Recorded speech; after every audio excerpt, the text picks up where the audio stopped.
تسمية النائب الأستاذ تمام سلام.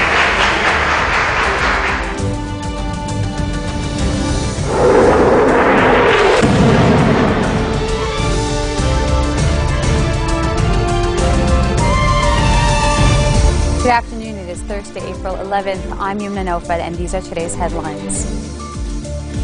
Caretaker Prime Minister Najib Mikati signs a draft law to suspend electoral deadlines and refers it to Sulaiman. Prime Minister-designate Tammam Salam hopes to meet the expectations of all Lebanese after completing 2 days of consultations with lawmakers on the formation of a new government. And Human Rights Watch says the Syrian Air Force has been carrying out indiscriminate airstrikes against civilians. Caretaker Prime Minister Najib Mikati has signed a draft law to suspend electoral deadlines and referred it to President Michel Sulaiman.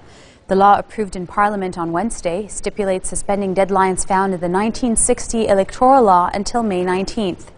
Sulaiman said Wednesday that he will sign the draft law to allow political rivals a chance to reach an agreement on a new law that adopts proportional representation. The president added that if he declined to sign the draft law, it would allow candidates to win unopposed and prevent the endorsement of a new law. Parliament endorsed the draft law during a session which lasted less than an hour and was attended by MPs from all blocs except for MP Walid Jumblat's National Struggle Front. Prime Minister-designate Tammam Salam hopes he will be able to meet the expectations of all Lebanese after completing 2 days of consultations with lawmakers on the formation of the new government. Salam made the terse statement after visiting President Michel Sulaiman at Babda Palace to brief him on the results of the consultations he concluded yesterday. He reiterated his stance to form a national interest government to supervise the parliamentary polls. The majority blocs, mainly March 14 Christian MPs, are supporting the facilitation of the MP designate's mission. On the other hand, MPs from March 8's coalition are calling for a national unity government as opposed to the March 14 alliance, who are demanding a neutral cabinet. Salam also appointed the draft law that was approved by Parliament to suspend deadlines applicable under the 1960 electoral law, which is expected to facilitate the formation of the cabinet. And Special Tribunal for Lebanon spokesman Martin Yusuf stresses that the publishing of an alleged list of witnesses in ex-Premier Rafiq Hariri's murder case aims to intimidate the witnesses. In remarks published in Al Jamhuriya newspaper, Yusuf said such a move neither serves the course of justice nor Lebanon's cause, and warned the publishing of such names could put the lives of the alleged witnesses in danger. The website of the Future Bloc newspaper, owned by Hariri's family, was hacked on Tuesday. Its front page was replaced with the alleged names of the secret witnesses in the STL by a group calling themselves Journalists for the Truth. In January, the STL condemned media reports that claiming to reveal the identities of the individuals who may be called to testify before the court as witnesses. The tribunal did not yet confirm whether the content of the news reports were true.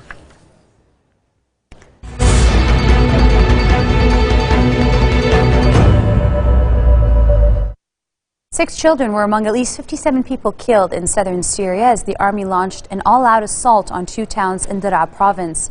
The Syrian Observatory for Human Rights said at least 6 children, 7 women, 16 rebel fighters, and 16 other unidentified men were killed on Wednesday in fighting, shelling, and summary executions waged after the army launched an assault on Al-Sanaymin and Ghabayib.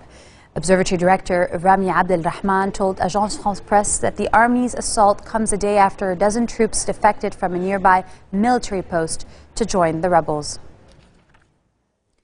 According to a report released by Human Rights Watch, the Syrian Air Force has been carrying out indiscriminate, some deliberate airstrikes against civilians. While HRW says such attacks are in direct violation of international humanitarian law and those involved in their execution are responsible of war crimes. The report also states that according to a network of local Syrian activists, over 4,300 civilians have been killed in Syria as a result of airstrikes in the country since July of last year.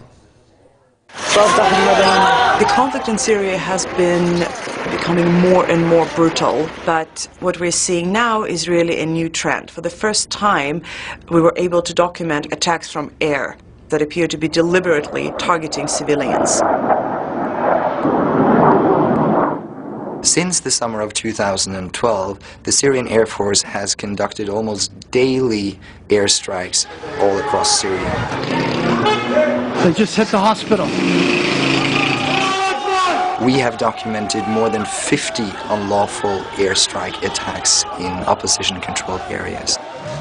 The presence of opposition fighters does not relieve the government of its obligation to not attack civilians. We believe that more than 4,000 civilians have been killed as a result of aerial attacks. It is an enormous number, and most of the civilians died in areas where there is no fighting going on, where there is no military activity. These are civilians that were either deliberately targeted or killed as a result of unlawful, indiscriminate attacks, which we believe were committed willfully and thus constitute war crimes. Human Rights Watch has documented 10 attacks on bakeries and bread lines, but we know that there are many more. One local group has listed 78 such attacks.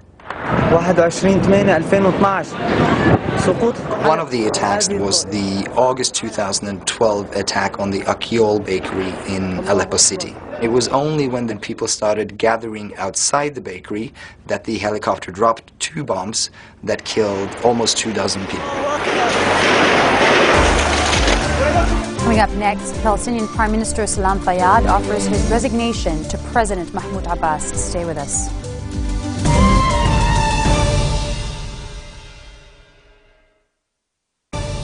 Welcome back. Palestinian Prime Minister Salam Fayyad has offered his resignation to President Mahmoud Abbas following the rift between the two men over government policy.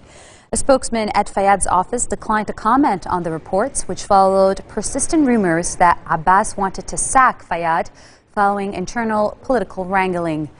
Western governments have offered staunch support to Fayyad ever since he became prime minister in 2007, seeing him as the architect of Palestinian state-building efforts, and his departure could complicate their ties with Abbas. Long-strained relations between the 61-year-old Fayyad and Abbas worsened last month when the prime minister accepted the resignation of his finance minister against the wishes of the president. Initially successful in revitalizing a sluggish Palestinian economy, Fayyad ran into trouble last year when Israel and the United States withheld vital funds to punish the Palestinians for seeking de facto statehood at the United Nations. Israeli police have arrested 5 women at the Western Wall, one of Judaism's holiest sites, for wearing prayer shawls and amulets, observances which Orthodox tradition sees as solely for men. Police spokesman Miki Rosenfeld said about 120 women arrived for their monthly prayer service, and 5 were detained for wearing the talits, which are prayer shawls. Those arrested were part of the Women of the Wall group, which campaigns for gender equality in religious practice. They routinely convene for prayer sessions around the start of each month at the Western Wall, revered by Jews as a perimeter wall of the biblical temple in Jerusalem, and several are routinely arrested and often released without charge. The site, under strict Orthodox ritual law, bars women from wearing the religious clothing or publicly reading from the Holy Scriptures, and is divided into men's and women's sections. Orthodox rabbis who control Israel's religious institutions oppose mixed prayers. South Korea and the United States are on high alert for a North Korean missile launch as the reclusive and poverty-stricken state turns its attention to celebrate the ruling Kim dynasty and appears to tone down rhetoric of impending war. Despite threats it will attack U.S. bases and the South in response to any hostile acts, North Korea started to welcome a stream of visitors for Monday's celebrations, marking the birthday of founding father Kim Il-sung. This comes as U.S. Defense Secretary Chuck Hagel says that North Korea has been skating close to a dangerous line with its near-daily threats against the U.S. Asked whether U.S. citizens should be concerned about the threats, Hagel said the United States has the capacity to defend its citizens and those of its allies from any action North Korea might take. News around the world in brief. Yemeni President Abdel-Rabu Mansour Hadi has ordered the removal of top security officials from government in a major shakeup directed at allies of ousted President Ali Abdullah Saleh. Hadi removed Brigadier General Ahmed Ali Abdullah Saleh as head of the elite Republican Guard, appointing him ambassador to the United Arab Emirates. General Ali Mohsen Al-Ahmar, commander of the 1st Armored Division and a rival of Ahmed Saleh, was named presidential advisor for military affairs. More than 3 million vehicles made by major Japanese manufacturers will be recalled worldwide because of possible problems with airbags.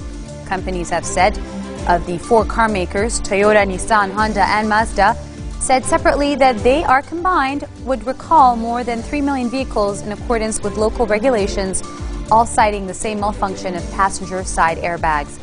Abnormal inflation could also burn part of the vehicle's inside and cause fire, they added. U.S. Secretary of State John Kerry and other G8 foreign ministers hold a second day of talks in London focused on Syria and North Korea. Britain is expected to call for more help for the Syrian opposition, but there were no signs of a major shift in policy a day after rebels again appealed for weapons. Western and Middle Eastern nations supporting the opposition will meet in Turkey on April 20th, according to a U.S. official who said that foreign ministers of the Group of 8 nations are to meet as well. Speaking at a fundraiser in her hometown of Chicago, United States First Lady Michelle Obama entered the gun violence debate on calling for common sense reforms to protect children from gun violence. During her remarks to a group including many civic, economic, and political leaders, the First Lady often made reference to Hadia Pendleton, a 15-year-old girl who was killed at a Chicago park shortly after performing at President Barack Obama's inauguration. Mrs. Obama had attended the young girl's funeral and on Wednesday implored attendees to work for change in her memory, as well as others who have lost their lives due to violence. Earlier in the day, 2 key U.S. senators announced a breakthrough deal to expand background checks for gun buyers, boosting prospects that the Senate will approve at least some of President Barack Obama's proposed gun restrictions. As I visited with the Pendleton family at Hadia's funeral, I couldn't get over how familiar they felt to me. Because what I realized was Hadia's family was just like my family. Hadia Pendleton was me, and I was her. But I got to grow up. We truly meeting our obligations to our children. It's a question we should also be asking in Chicago and in every corner of this country. And it was the question weighing on my heart when I met with Hadia Pendleton's classmates on the day of her funeral. Dozens of them later spoke at the service, each referring to her as my best friend. And let me tell you, it is hard to know what to say to a room full of teenagers who are about to bury their best friend. But I started by telling them that Hadia was clearly on her way to doing something truly worthy with her life. I told them that there is a reason that we're here on this earth, that each of us has a mission in this world. And I urged them to use their lives to give meaning to Hadia's life. I urged them to dream as big as she did, and work as hard as she did, and live a life that honors every last bit of her God-given promise.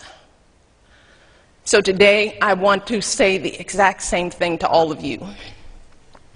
I want to urge you to come together and do something worthy of Hadia Pendleton's memory and the worthy of our children's future. More than 40,000 people from around the globe have applied for Australia's 6th best jobs in the world, leaving Australian tourism officials with the mammoth task of paring the list down to 18 finalists.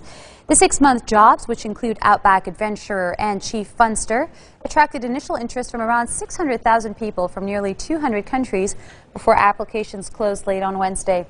Among the entries received were a woman snorkeling in stop-motion animation, and a man having a pillow fight with New Yorkers and dancing in his underwear in the subway. The 18 finalists, 3 for each job, will be flown to Australia for interviews and final selection. Chief Funster will have VIP access to exclusive Sydney parties and festivals, while the Northern Territory's Outback Adventurer will get a taste of Australian bush life.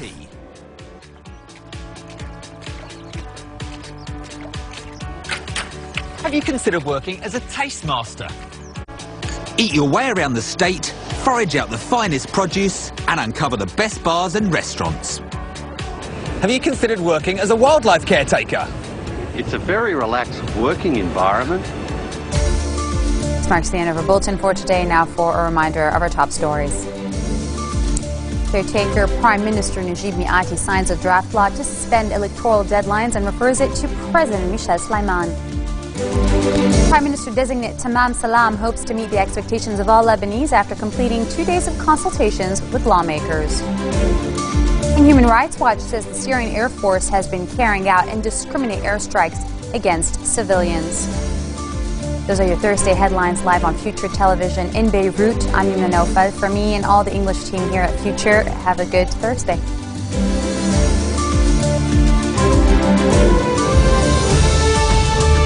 تسمية النائب الأستاذ تمام سلام.